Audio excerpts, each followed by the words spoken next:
Good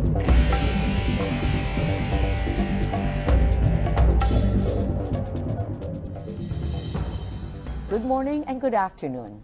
Well, our show airs 5 times a week. My name is Bautista, and this is Owning a Piece of America.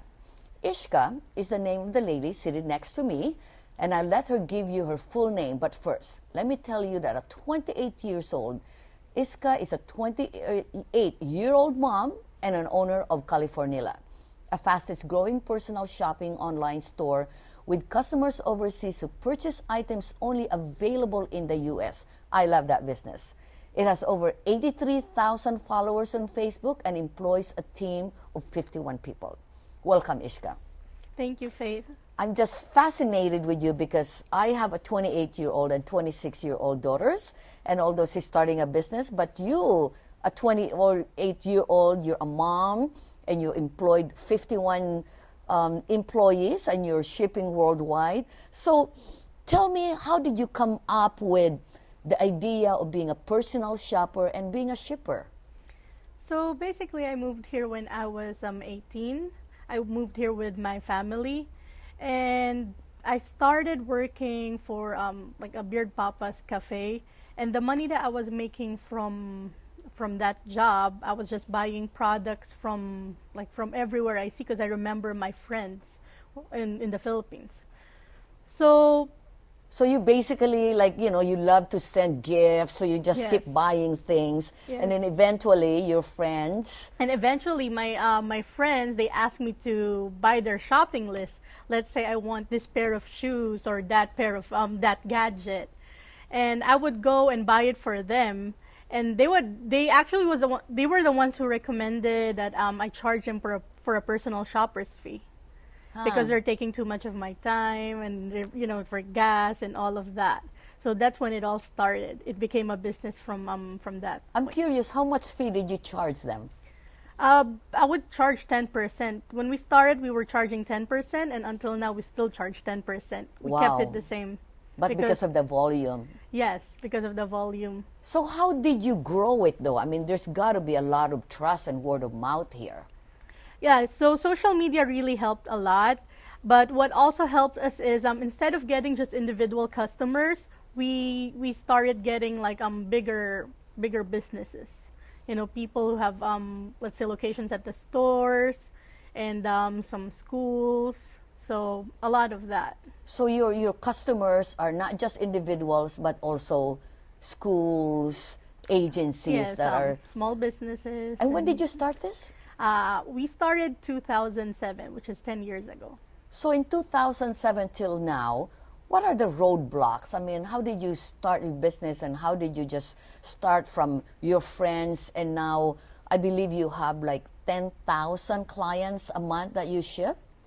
Yes, so when we started, we were actually just shipping around 5 to 10 orders a month, and we would ship per quarter, and then eventually it became per month.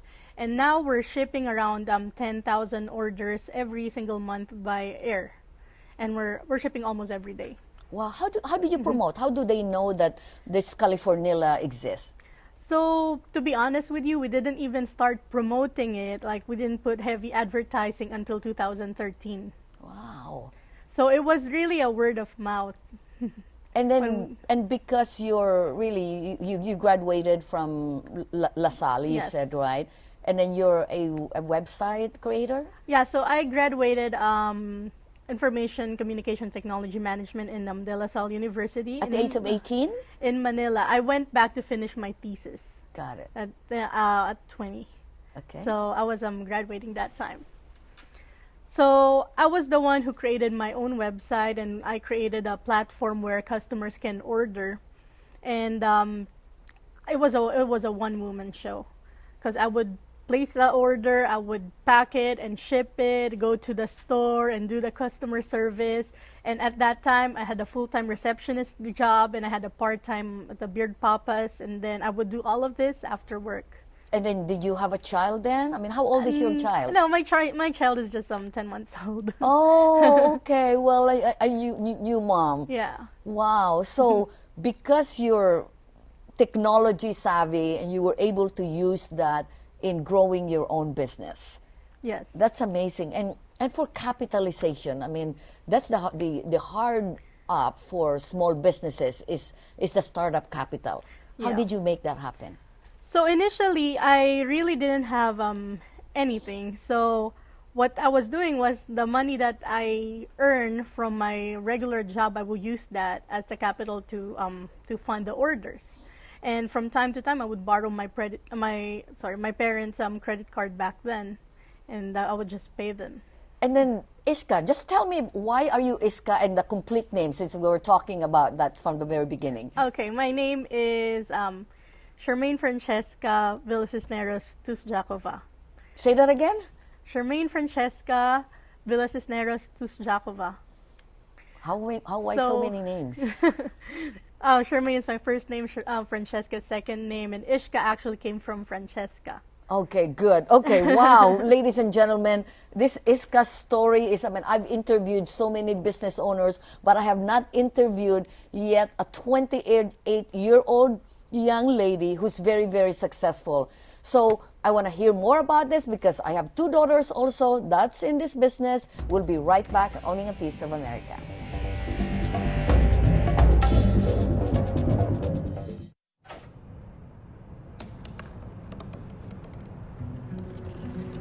They said I couldn't dream. Called me a piece of trash and swore that's all I'd ever be.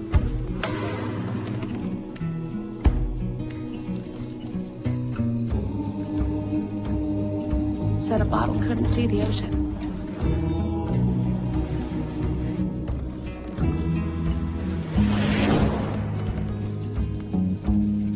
Give up. Go back to the dumpster. But I didn't listen. I made my way.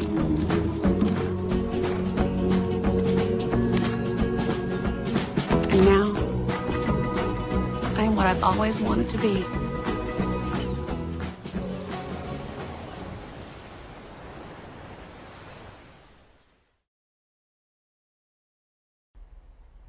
Welcome back. Let's get right back to learning more about the journey of Ishka. Ishka, tell us about this box. Tell us about how it really works. Okay, so if you're a customer, you have two options. You can pick an item from our online store, or let's say you have an item in mind, you can just go to our store and fill out an estimate form. So let's say you fill out an estimate form. The box over here is actually our standard shipping box because most of the customers' orders fit in this box. Okay, and this is where the $10. I mean, did you say $10? Yeah, this is a $10 box by Sea Cargo. Right. Okay. Yeah, which takes about a month to get to Manila. If you want to do air cargo, this is around $30. And then, can you show me your brochure? I mean, what is that you're showing me how it really works? So this one, it's a sample of how much orders we get in a day. We get around 300 to 400 boxes. So in our warehouse, there's someone just unboxing whole day. Because we need all the boxes out by the following day. That's how we give the best customer service. We want to act fast. So it works is I'm going to place an order. You order it from either Amazon or Best Buy, and then they ship it to you. And then once you get it, you ship it out the same day or the following day? The following day. Okay. And then they get that depending on... Depending on the selected package. They want to do air cargo, they want to do sea cargo. So we have someone just barcoding and opening the boxes. That's why we make sure we keep track of all the packages and we take a photo of each package to make sure nothing is missing, nothing is broken. And if there's something damaged, we report it to the shipping company so they can replace it. And you know, it's hassle-free for the customer. This is really cool, like for Christmas, right? Yeah. They'll just go to Californila.com and then they order, or then they ship it to you. Do you do also pickup, or they... So what we do is we give the customers options. So when the items arrive in Manila or wherever, they have an option to pick it up from our warehouse, or we can ship it directly to them, or pick it up in our pickup points. Okay. Ishka, what is your glory for doing this? Why are you doing this business? So, doing this personal shopper service, it's actually, I'm just thankful that I'm here. I have the opportunity to be in the US, and I just want to help the people who are not able to, experience the joy of shopping here. So, let's say they want to buy something for their kids and it's not in Manila, and they can place the order because their credit card is not working. We even help them use our credit card. They just give us the link and then we buy it for them. Wow. It's really a very personal shopping service. Why do you think, what's the reason for your success? So actually the history of, I started working when I was 11 as a graphic design for my mom's companies. And then at 14, she made me like a payroll admin. Incredible. So after school, I would go and do the payroll in Makati.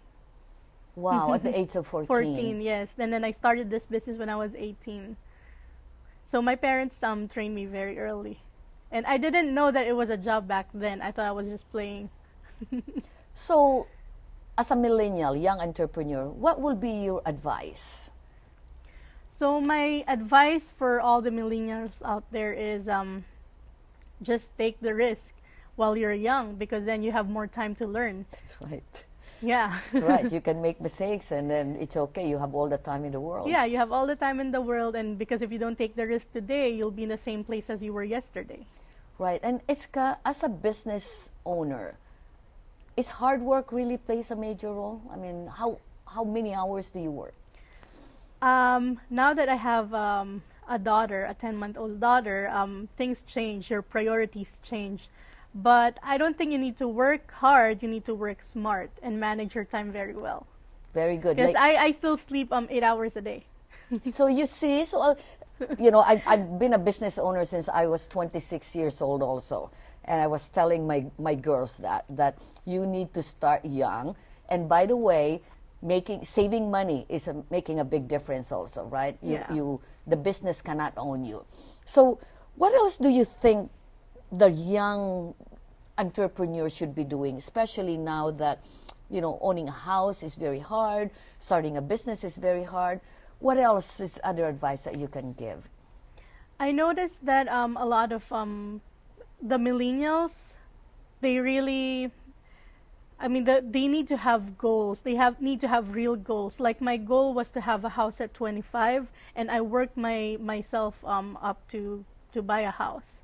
And then right now, it was my goal to employ 50 employees, because that means that by that time I'm before 30, my business is going to be huge. So I have real goals, and I work every day to meet those goals. And you said you have a grandmother that works? Yeah, and the funny thing is my grandma goes to my office every day, and she manages our social media accounts, Facebook and Instagram. She already have a checklist every day. So this is what I'm saying. She's 83. So age is no difference. She started doing business when she was 11, 14. An 83-year-old grandma is still helping her. Yeah. What a role model, Ishka. What a role model.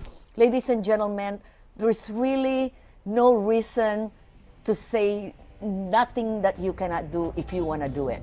We'll be right back on Owning a Piece of America.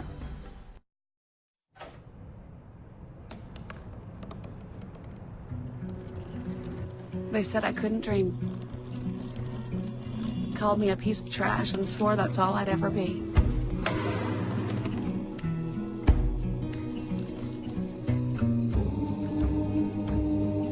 Said a bottle couldn't see the ocean.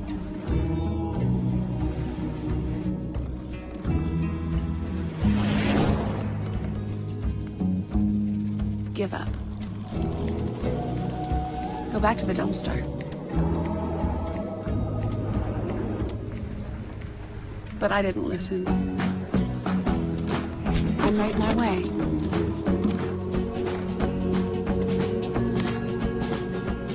And now, I am what I've always wanted to be.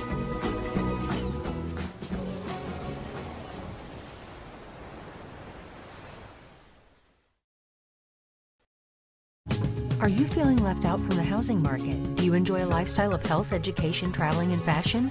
Do you want to start your own business but don't know where to begin? Watch Owning a Piece of America. Host Faith Bautista addresses these essential components that contribute in the success of your community and reinstill the promise and possibilities of the American dream today. She'll discuss how you can receive homebuyers counseling and qualify for micro-business loans. Owning a Piece of America airs 5 times a week right here on Charter Channel 188.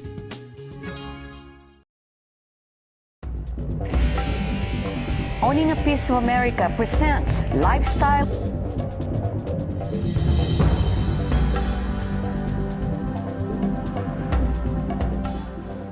Well, hello, thank you for joining us. My name is Ryan Gallagher, and today we are in Hollywood, California at the LA Rose Cafe. And I am with the proud owner and the restaurateur, Mr. Balagot. How are you doing today? Fine, Ryan. Thank you for coming, and we look forward to entertaining you today. Well, that's what you said. You like being a good host, right? Right. Okay, good. So I just want to ask you a couple questions. So Sure. first, what made you get into the food industry? Well, like most students in college, you needed some part-time work, and I got into a really nice restaurant, which was a supper club owned by an Italian man, and that's where I got really interested in doing the hosting and entertaining people. So you like being around people. You're a social person. Kind of, yes, Kind of? yes. And especially if you know how to make good food and present good food, then that helps. Right. So when people come to your restaurant, LA Rose Cafe, what can they expect when they come here? What's one thing that you pride yourself on? Well, we try to make them feel comfortable, like being in a home, and we would like to give them the highest quality of foods. We also give good service, and most especially the total experience, which is part of that is your ambiance and Sure. and making them really feel at home. Sure. And so Filipino is the basic part of what you do here. The food is Filipino. Right. So how do you stay authentic to Filipino food, but yet stay relevant in the taste bud world of LA? Well, let's start with the ingredients that we Okay. put into the dishes. We try to keep them as authentic and as real as the old recipes are, but then we had to adapt them to a more mainstream approach, so it would look and be accepted by the mainstream market as a part of their cuisine and exposing the culture of the Philippines. Okay, and I did some reading on you, and so you've traveled all around. You have you have a lot of influence from a lot of different parts of the world. And so how does that help you, or where did you pick up some of this stuff, and how did you pick it up? Well, basically, in my younger years in my career, I was fortunate enough to work with Sheraton Hotel, and I traveled throughout the country, Louisiana, Los Angeles, San Francisco. Part of it was also in Chicago and New York. And then my next step was joining General Food Mills, which was a big, they had a big chain of restaurants called the Magic Pan. It was a creperie, and we had 138 units all over the United States. And I happened to be a part of the test kitchen where we tested recipes, and so I learned that part. And then one of the best jobs that I ever had was with Manila Hotel and Philippine Airlines. With Philippine Airlines, I became the food and beverage director for Philippine Airlines back in 1978, 79, 77 to 79. Okay. And winning a really prestigious award, Best Airline Cuisine, awarded by Chain de Rotisserie. Wow. Yeah, so Jeez. exposing myself to different kitchens all over the world was through Philippine Airlines. Yeah. That's awesome. And so it's brought you all around the world. You said earlier you told me that you worked in over 15. You were in charge of 14 kitchens. Kitchens all over the world, catering the airline. And one of my favorites was Rome, and Lufthansa in Germany, Frankfurt, and Hong Kong with Swire Catering. Okay. So going into their kitchens gave me a lot of exposure in techniques of how to prepare food, adapting them to how we prepare our food now. Okay. Yeah. Now, one thing we have in common, we're both Filipino in heart. And we both went to high school in Michigan. Michigan, right? So we're actually brothers, if you guys didn't know that. Nah. Okay, so what's your biggest reward you get out of what you do? Obviously, your passion is what you've created a life for yourself by doing your passion. But what's your biggest reward? A smile from our clients, enjoying the food, and the total experience of enjoying Filipino cuisine. That's awesome. And a lot of people don't get to say they get to make a life by doing what they love. So that's awesome that you've been able to. The restaurant business is a very difficult business in some ways, but the rewards are very, how would you say it, very,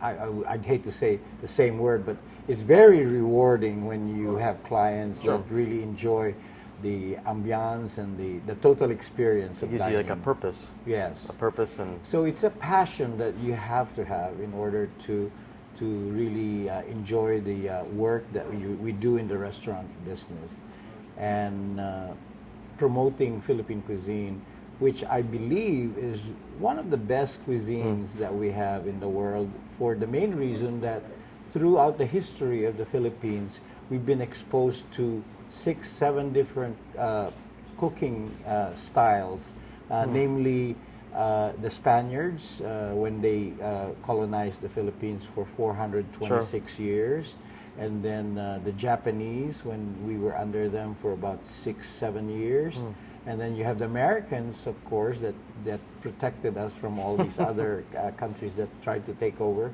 And way before the Spaniards, we've been trading with China already. So a lot of our cooking are very influenced by these different cultures.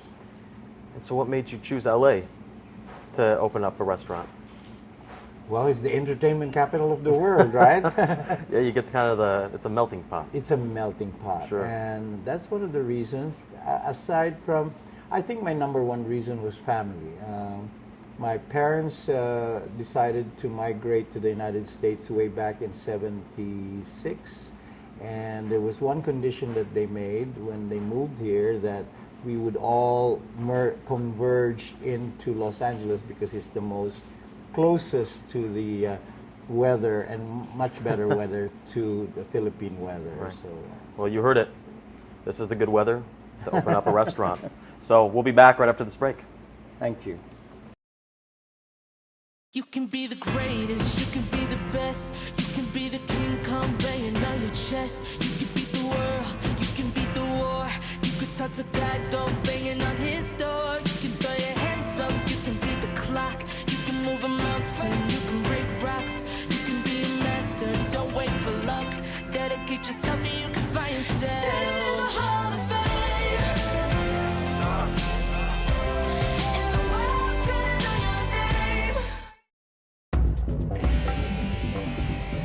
Welcome back to Owning a Piece of America. I'm Ryan Gallagher, still with Balagot. And what do we have in front of us here? What's going on? We have 3 dishes that are very popular. Okay. Lumpiang sariwa, which is your fresh spring roll. We start to make the wrapper, which is basic crepe, and we fill it with hearts of palm, kamote or Asian yam. And what's the word for hearts of palm? There's a different word for that. It's not ubod. It's not because ubod? Ubod is a bamboo shoot, I believe. Oh, okay. I'm A little different. Yeah, a little Okay. different. But it's the center of a palm tree, and it's very crunchy, and people love it. And we have kare-kare, amazing. It smells which amazing. you have your oxtail. We use mostly oxtail and cubes of beef. We do not add on the they call it tualia or Tualia? yes, because it's a lot of the mainstream market cannot appreciate it too much. But the oxtail they love. We also have, and this is with peanut sauce. And then Okay. we have the traditional lechon with the crispy skin, lechon sauce, and of course your steamed rice. We also make sinamak, which is another dipping sauce for your Sinamak. lechon. Yeah, this is more of Cebu lechon. So Okay. yeah. And so, back to being in France, I see the crepe over there. So is that something that you picked up and then you incorporated it into Right. this dish? Yes. Yes. Okay. Yes. And so typical lumpia is Made with a rice wrapper. rice wrapper, and Yeah. it's typically But a lot this- smaller. Well, yes, and we. Would you like me to cut into it? So Yeah, you let's can cut see, into yeah. it. Absolutely. So you can see the making. I know my mouth is salivating. You This have smells so good. roasted peanuts, and we traditionally they use. Traditionally, they use peanuts. Fresh garlic. But Okay. I've modified that a little bit to roasted or toasted garlic for the main reason that fresh garlic is a little too strong in odor, but the roasted garlic or toasted garlic, you bring out the flavor and it doesn't stay in your mouth all Doesn't day. overpower the Yeah. flavors. Right. Nice. And so, kari kari, what's the base of this? Peanut sauce. Peanut sauce. Yeah. So it's like peanut butter. It smells like peanut butter Yes. to me. And that's what I'm- First, you take some rice, you toast that, you grind it up, and then you take some peanuts, you toast and grind it up, and you mix it, and that's what thickens the sauce. Okay. And then it's flavored with the broth from the boiling of your oxtail. Yeah. That's so good. And the vegetables that go with it are normally you have your eggplant, and we have bok choy or pet chai, and green beans, which should be all Oh, yeah. inside. Oh, yeah. So you have a lot of different options when it comes to food. Yes, yes. What is the staple here at LA Rose Cafe? Like, what is the thing that people usually get the most when they The come here? most? Yeah, what's one the of our favorite? These are some of the biggest sellers, but for the young people, I've noticed that they tend to like our tocino. Tocino. Tocino in Spanish is bacon. But the Filipinos have adapted the tocino to more of meaty, like pork barbecue. And we instead of, the traditional way is frying the cured pork. Okay. But we stylized it a little bit, and instead of frying it so it's not so greasy, we char grill. Okay. So it would toast the ends of your fat, and it's one of the most popular. You know, I've actually been here a couple times, actually, not many times, but a few times. I've even sang here, and I remember bread pudding. Bread pudding, yeah. And I know other people really like this bread pudding, so that's one thing It's that very popular. Yeah. don't leave until you eat the bread pudding. It's Right, it's right. so good. And I wanted to ask you one other thing. It's a little aside from the food, but how many people do you employ here? About 15 to 16 full-time. Wow. And then on part-time basis, we can grow up to 35, 40 people. Okay. But most of them are part-time or on-call, as they call it. We do a lot of catering, and when we need additional help, that's when we can grow up to 40, 50 people, yeah. Wow, so you guys do catering? We do, yes. You do. You have a restaurant, obviously, so you guys are busy season's coming up for you guys then. Right. Okay, great. Right. And, we've been here 35 years, so you kind of, 5 years. yeah, you have a clientele that often comes back because we try to do a very good job. Sure. Yeah. Well, Lem, thank you so much. Thank you. I really appreciate it, and Thank you. we're actually old friends. So Yeah. But anyway, guys, thanks for joining us. I'm Ryan Gallagher once again. This is Balagot, and this is LA Rose Cafe. Thanks for joining. Come Piece of visit us. America. Yes, come visit.